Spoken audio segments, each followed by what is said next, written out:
Ayaw sa pagmamahal at nagatuloy na maayos ka. Ikaw, mga patay, mga patay, kalutan sa mga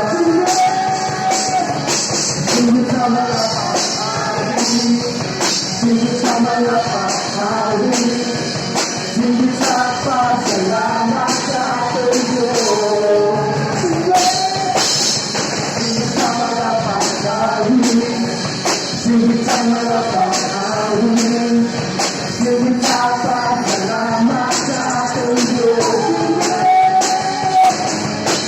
Hindi sa mga patay, hindi sa mga patay, hindi sa pasalamat sa tuyo. Hindi sa mga patay, hindi sa mga patay, hindi sa pasalamat sa tuyo.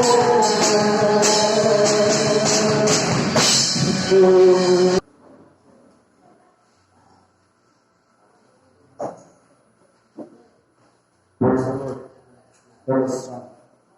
Nandito ka pagbalik mga kaigsunan. Shall we pray? Father, in the mighty name of Jesus, we thank you, Lord, for this wonderful morning.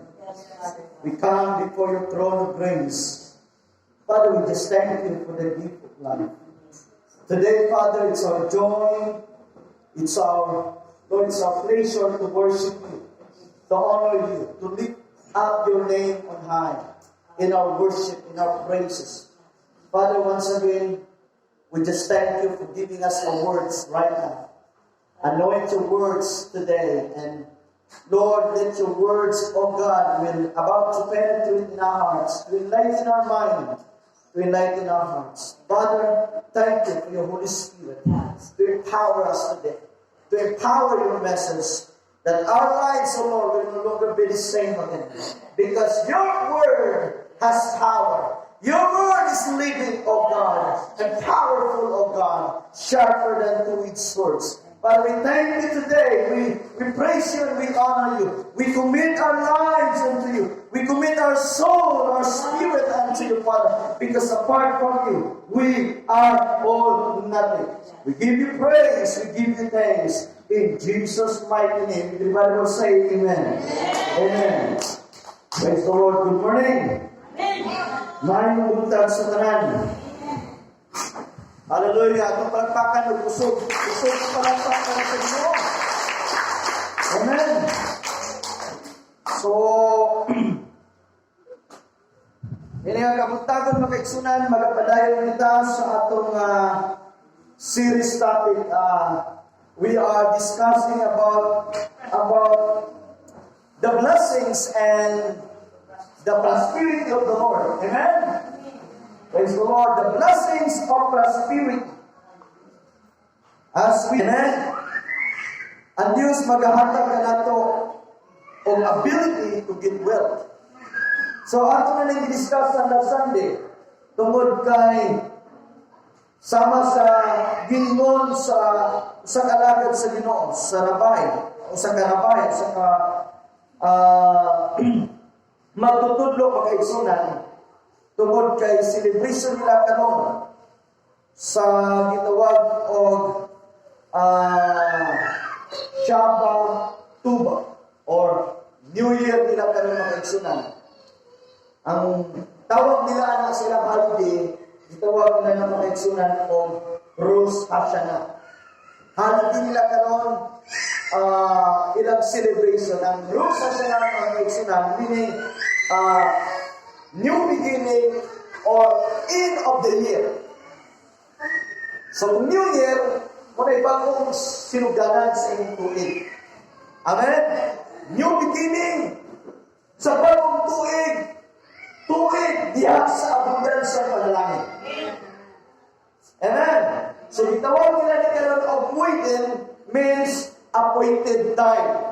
So therefore, we have to align this prophetic message, mga igsunan, in this season of time, Because this is the season of God's outpouring of His blessings. Amen? Outpouring of His favor. Ito malapakan sulod na ng pagkakinan. So, kinanglan, expectant ka. If we are in true farmers, kung ikaw, mag-uuma, naabay mag-uuma, nga human sa tanong, ngayon siya gansigit ko anin. Ngayon siya nga, period yun eh. Ayaw na nagtanong kung naghuna-huna ka ng period. Kinsa ba'y partner nga magtanong o nga right after ngayon siya nga malugi ko anin. Once nagtanong ka, expectant ka, nagtanong mong gitanong, bumuo. Muna yung prinsipyo sa pagkapartner. Kung wala ka na yung mga prinsipyo o mentality, hindi ka tinuod partner. Hindi yung kakay. Mag-uunga ka na, sister? Di ba ganun? Kaingat natin sa'yo mag-uunga? Amen! Ang gusto sa Ginoo nga kita may sama sa usaka, mag-uunga. Na kung di ka tinuod na partner, then yung kakabawang tanong. Amen! Di ka kabalong tanong. Ang partner, unang-una, kitanaw niyang quality sa yuta. Kung tanong lugar ka, na puno man nagbato. Amen! Wow! So, walay na yung season ng mga eksunan, whether we like it or not, this is the season that God will allow to do something beyond your expectation. Amen? Appointed time for signs and wonders.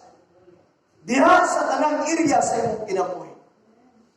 Now, sa matter karon nga kita mutuo o musalig nga naagibuhaton si Lord karong mga panahon. Amen? Amen? Tignan ang abay, nagsugod na si Lord.